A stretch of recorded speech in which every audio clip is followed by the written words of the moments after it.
কাহিনী বিস্তারিতভাবে বর্ণনা করে। বর্ধমান জেলার শ্রীখণ্ড গ্রাম, যেমন আপনাদের এখানে একটা গ্রাম আছে না খন্ডা, কি যেন শ্রীখণ্ডা, আর বর্ধমান জেলার গ্রামটার নাম হলো খণ্ডগ্রাম, শ্রীখণ্ড, যেখানে নরহরি সরকার মুকুন্দ সরকারের বাসস্থান। সেই নরহরি সরকার মুকুন্দ সরকার তারা ছিলেন কবিরাজ, মানে বৈদ্যগিরি করত, কিন্তু তারা ছিলেন ভগবানের অপ্রাকৃত ভক্ত, পরম ভক্ত মুকুন্দ সরকার। সেই মুকুন্দ সরকার তাদেরকে নিয়ে চৈতন্য মহাপ্রভু তিনি নবদ্বীপে হরিনাম সংকীর্তন করছেন ভক্তমণ্ডলীকে সঙ্গে করে নিয়ে। তাই মহাপ্রভু যেমন শ্রীবাস অঙ্গনে তারা ভক্তদের নিয়ে হরিনাম সংকীর্তন করে, কেমন করে কীর্তন করছেন আমরা সবাই কীর্তন করতে পারি তো? হরিবোল, আরে রাজি আছেন মহাপ্রভু সংকীর্তনে যোগদান করবে? হরি বল, হরি বল, সবাই রাজি আছেন। তাহলে আমরা মহাপ্রভু কেমন করে কীর্তন করেছে সেই লীলা আস্বাদন করি।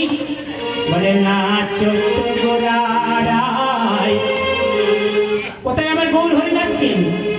সেবা সয়ানি রামারে নাচো সেবা সয়ানি রামারে নাচো গোরাড়াই সেবা সয়ানি রামারে নাচো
আমি যেদিকে তাকাই সেদিকে গোরাকে শুধু দেখিতে পাই। তাহলে গৌর হরি আমার কোথায় নাচে? শ্রীবাসের অঙ্গনে। শ্রীবাসের অঙ্গন কোনটা বাবা? হ্যাঁ, আমরা নবদ্বীপ মায়াপুরে গিয়ে দেখি শ্রীবাসের অঙ্গন আছে। আর অতি নিগুড় তত্ত্ব কি বলছে? হরি বল। শ্রীবাসের অঙ্গন হলো আমাদের দেহ অঙ্গনটা। হরি বল। এই দেহ অঙ্গনটা আমরা সবাই বলি দেহ মন্দির, তাই না বাবা? ভগবান কোথায় থাকে? ভগবান তো মন্দিরে আছে, আমরা সবাই দেখতে পাচ্ছি। কিন্তু সর্বাগ্রে ভগবান থাকে হৃদয় মন্দিরে, তাই তো মা? আর হৃদয় মন্দিরে ভগবান বিরাজ করবে। এখন হৃদয় মন্দিরটা যদি নোংরা করে রেখে দিই, হৃদয় মন্দির যদি পরিষ্কার না করি, তাহলে সেখানে কি ভগবান থাকবে? প্রেম সে বলো রাধে রাধে। এই দেহ মন্দির, এই শ্রীবাস অঙ্গনের মাঝে গৌর হরিকে নাচাতে হবে। এই অঙ্গনে তখন গৌর হরি নিত্যানন্দ হরিনামই করবে যখন এই দেহটা মানে গৌর ভজনের উপযুক্ত করে তুলতে পারবে। প্রেম সে বলে রাধে রাধে। তাহলে আমাদের মন্দিরটা আগে পরিষ্কার করতে হবে, হৃদয় মন্দিরটা। এই শ্রীবাসের অঙ্গনে ভগবানকে যদি আমরা নাচাতে চাই, তাহলে সর্বাগ্রে শ্রীবাস অঙ্গনটা পরিষ্কার করতে হবে। শ্রী বাস, শ্রী কথার অর্থ কি? হরি বল হরি বল।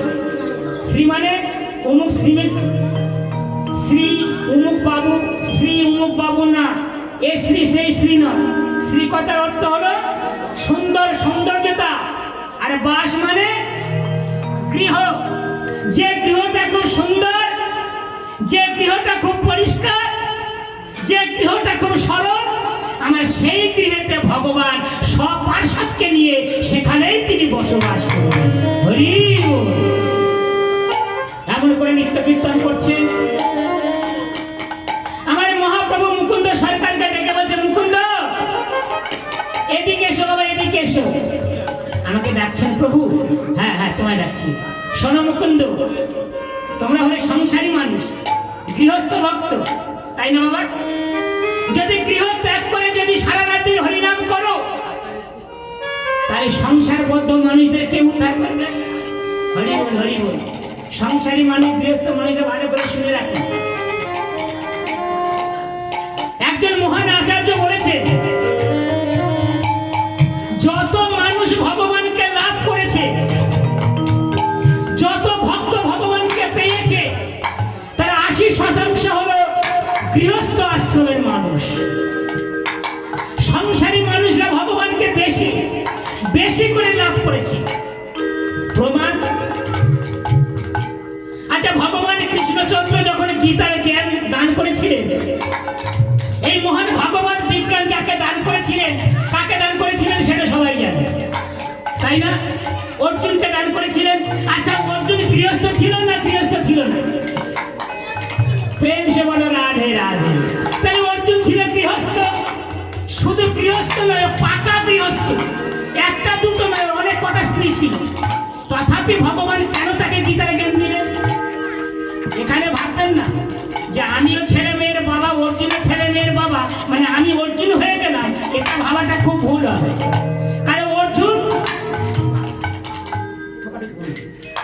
কারণ অর্জুন তিনি পারমার্থিক জগতে একদম উচ্চ স্থিতিতে ছিলেন। আর আমরা কোন স্থিতিতে আছি সেটা দেখতে হবে। স্থিতির উপর নির্ভর করে। সর্বপ্রথম ভগবান কৃষ্ণ যখন এই জ্ঞান ব্রহ্মাকে দান করেছিলেন, ব্রহ্মা দিয়েছিল নারদকে। আচ্ছা, ব্রহ্মাজি সংসারী না সংসারী নয়? হরি বল। আরে ব্রহ্মাজি তো একজন সংসারী, তাই না?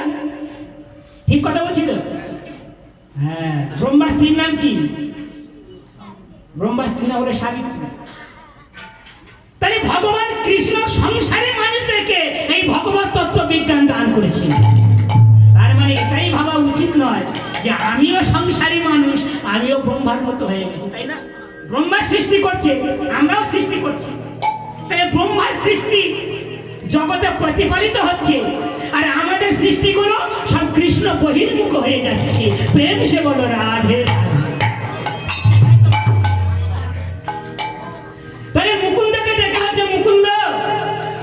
তুমি তোমার আপন গ্রাম শ্রীখণ্ডে ফিরে চলে যাও, শ্রীখণ্ডে গিয়ে নিজে হরিনাম করো, আর সংসারবদ্ধ মানুষদেরকে ডেকে নিয়ে এরকম হরিনামের আসর বসিয়ে তাদেরকে সকলাকে হরিনাম শ্রবণ করা।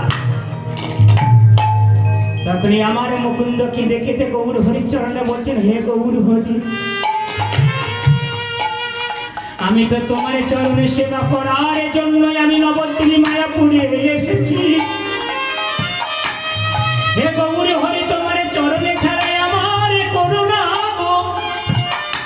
হে গৌর হরি,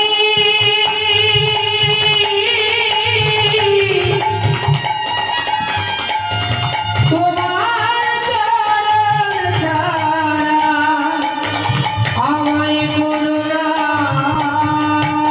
গো। হে গৌর হরি, আমি শুধু তোমার সেবা করতে চেয়েছিলাম, আমি তো জীবের সেবা চাইনি প্রভু। আমি জানি তোমাকে সেবা করলে জগতের সকলের সেবা হয়ে যায়। হে গৌর হরি, ভগবানকে সেবা করলে এই জগতে পিতা মাতা বন্ধু বান্ধব মুনি ঋষি সকলের প্রতি সেবা কার্য সম্পন্ন হয়ে যায়। তাই হে গৌর হরি, তোমার এই চরণ ছাড়া কখনই আমায় করো না। গৌরাঙ্গ তুমি মোরে দয়া না ছাড়িও, গৌরাঙ্গ তুমি মোরে দয়া না ছাড়িও, গৌরাঙ্গ তুমি মোরে দয়া না ছাড়িও। আপন করিয়া রাঙা চরণে রাখিও, আপন করিয়া রাঙা চরণে রাখিও।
আমি জগতে সকলের সঙ্গে সম্পর্ক ত্যাগ করেছি। হরি বল, আমার গৌর হরি চরণ হবে শীতল, তাই তুমি আমাকে কৃপা করে চরণ ছাড়া করো না। শোনো মুকুন্দ, তুমি ফিরে যাও বাবা, তবে একটা কথা শোনো, তুমি যখন বিপদে পড়বে আমাকে স্মরণ করো, যখন তোমার দরকার হবে আমার নাম ধরে তুমি ডেকো, আমি সদা সর্বদা তোমার সঙ্গে আছি। যাও যাও মুকুন্দ যাও। এই বলে মুকুন্দকে মহাপ্রভু আমার শ্রীখণ্ডে পাঠিয়ে দিলেন। ফিরে যাও মুকুন্দ, তুমি সেই শ্রীখণ্ডে ফিরে যাও, ফিরে যাও, ফিরে যাও, শ্রীখণ্ডে ফিরে যাও, ফিরে যাও, ফিরে যাও,